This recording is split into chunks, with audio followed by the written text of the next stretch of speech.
તો જોઈ રહ્યા છો મિત્રો, આપણે પંછીને ઘઉં આપી દેવી અને મિત્રો સુધીમાં ફરી પહેલી વખત બતાવવાની અને બીજી વખત અને કેમ છો બધા મિત્રો, આપણે યુટ્યુબ ચેનલ તમારા બધાનું હાર્દિક સ્વાગત છે. અને મિત્રો અત્યારે આપણે બ્લોગ ચાલુ કરી દીધો છે અને મિત્રો આપણે પંછીને જોગાડમાં શું શું આપીએ છીએ એ તમને હું દેખાડું.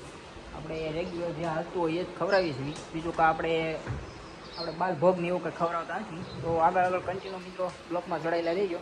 તો આપણે સતત આવ્યા પાસે અને મિત્રો તમને હું દેખાડું આપણે જોગણમાં શું શું આપીએ છીએ. ચાલો મિત્રો, તો તમે જોઈ રહ્યા છો આપણે પંછી માટે જો આ ખાલી ઘઉં અને બાજરો તો મિત્રો ખૂટી ગયો છે, એટલે આપણે ઘઉં ઓનલી ફર ખવડાવીએ છીએ હમણાં તો 4-5 દિવસથી. નકર તો આપણે બાજરો અને શીણા હોય તો આપણે મિત્રો જો અત્યારે ઘઉં કાઢી લીધા છે અને બાજરો તો છે નહીં, હમણાં 2-3 દિવસ થાય એટલે ઘઉં દેવી છે. અને ઘઉં મિત્રો બધાય જે ઘોડી માની ગઈ હોય હબર ઘોડીને માટે ઘઉં બેસ્ટ છે, એને ઠંડક માટે. એટલે બાજરો હોય પણ એ ગરમ, આપણે કોઈ ઘોડી હીટમાં ન આવતી હોય એના માટે છે. તો ચાલો મિત્રો આપણે પંછીને બાજરો દઈ દેવી. તો કન્ટિન્યુ આગળ જોઈ રહ્યા છો મિત્રો, આપણે પંછીને ઘઉં આપી દેવી અને મિત્રો રેગ્યુલર જે તમે આપતા હોય એ જ અપાય, આમાં બીજું કાંઈ અપાય નહીં. તો મિત્રો આપણે પંછી અત્યારે ઘઉં ખાવા માંડી છે અને જે મિત્રો ઘોડી હીટમાં ન આવતી હોય એના માટે બેસ્ટ આપણે બાજરો છે. બાજરો ખવડાવવાથી ઘણી ઘોડી હીટમાં આવી જાય છે. અમુક ઘોડીની કાચી એવી હોય હીટમાં ન આવે તો એને બધી અંદરની ગરમી કરવી પડે, તો એ કાયદેસર હીટમાં આવવા મળે અને માની પણ જાય. આપણે સતત કાંઈ ઘઉં ખાતો નથી એટલે ઊભો છે, કામ મકરા કરે છે. આપણે પંછીને દરરોજનું આપણે ઘઉં અને બાજરો અને શીણા 3 આપીશું જોગાણમાં દરરોજ માટે. અને આ રેગ્યુલર મિત્રો આપણે આપીશું ઘઉં અને બાજરો. એટલે જે કોઈ ઘોડીને તમે રેગ્યુલર ખવડાવવા માંડો, આપણે જે હાલતું હોય એ જ રૂટીનનું, તો એને ઓટોમેટિક આપણે જે હીટમાં ન આવતી હોય એ આવવા મળે. તો એને રેગ્યુલરનું તમે જે ખવડાવતા એ જ ખવડાવાય, આમાં બીજું કાંઈ બાલભોગને એવું ન કરાય.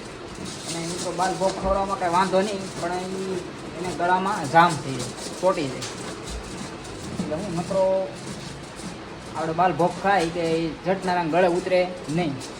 અને જે આ ઘઉં અને શીણા એ તો કાયદેસર જે આપણે દાઢે ચડાવે એટલે ભૂકો કરી નાખે અને એ ગળા હેઠે ઉતરી જાય.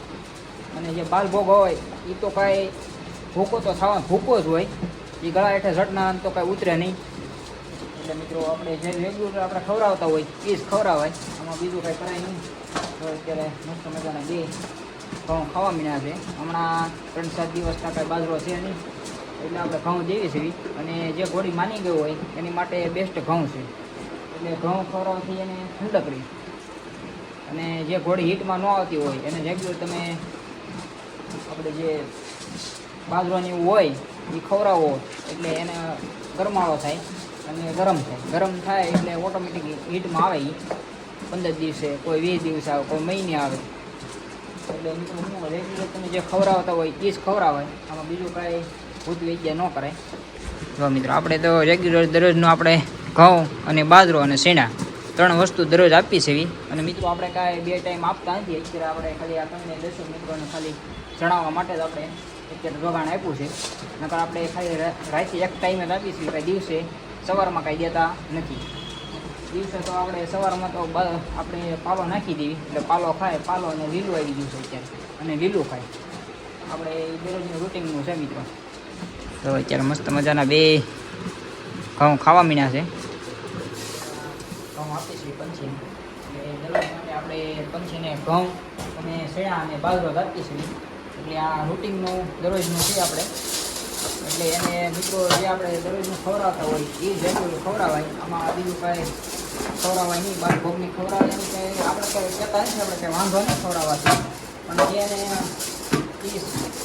કોકડીક એવું બને અંદર જે આપણે આ ગળામાં આવે, ગળામાં હલવાય એટલે બધું દાંટો થઈ જાય. તો કોઈ વાતી પછી ગળે ઉતરે નહીં, ગળે ઉતરતા પછી વાર લાગે અને એ પછી એમાંથી બધો અટકાવ થઈ જાય આપણે લાઈટનો બેસાડતા.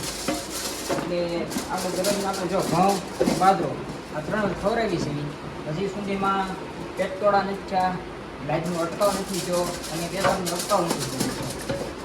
રૂટિનનું જે આપણે ખવડાવતા હોય એ જ ખવડાવાય. તો આપણે 3 નિરણ કરીએ છીએ.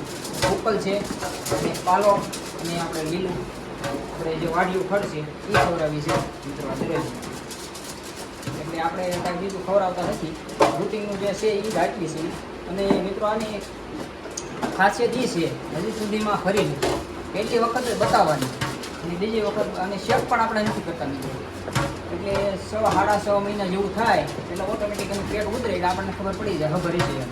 એટલે આપણે હજી સુધીમાં આપણે પંછીને હાથ નથી મુકાય અને શેક પણ નથી કરી મિત્રો. આપણે ડૉક્ટરને કોઈ રીતના આપણે બોલાવ્યા નથી અને શેક પણ નથી કરી. અને મિત્રો આને ખાંડ દેવામાં રેઢું ખાંડ થઈ ગઈ છે. આમાં હોય તો ભલે અને ન હોય તો ભલે. અને એ રીતે પડદો બધું તોડી નાખે છે. અને બચ્ચાને કાંઈ તકલીફ નથી થતી મિત્રો. 1 સેકન્ડ આમ તો 1 મિનિટમાં જો મિત્રો ખાઈ ગઈ. એની ઝડપ જ એવી હોય. અને જે હાડને બાડને આવે મિત્રો એ શેણાથી આવે. શેણા તમે પલાળી રાતે પલાળી સવારમાં આપો એટલે એ બેસ્ટમાં બેસ્ટ. એટલે શેણાનું એક તગારું અડધો ભરેલું હોય એટલે પૂરું થઈ જાય. અને જે ઘોડિયુંને નબળાયું હોય હાડ ન આવતું હોય તો મિત્રો એને જો તગારો ભરી ભરીને તમે શેણા ખવડાવવા મળો એટલે ઓટોમેટિક તમારે એ ગજું એવું કરે, એનું હાડી એવું આવે અને લોહી પણ એવું પકડે. મિત્રો જો આ પંછી બધું ખાઈ ગઈ છે અને આપણે શેતર ખાય હજી ખાતો નથી. એ કરે એવા નાઈટ બધો પંછી બધું કરે છે મોઢું એટલે એ હાઈવે નાઈટ કરે છે.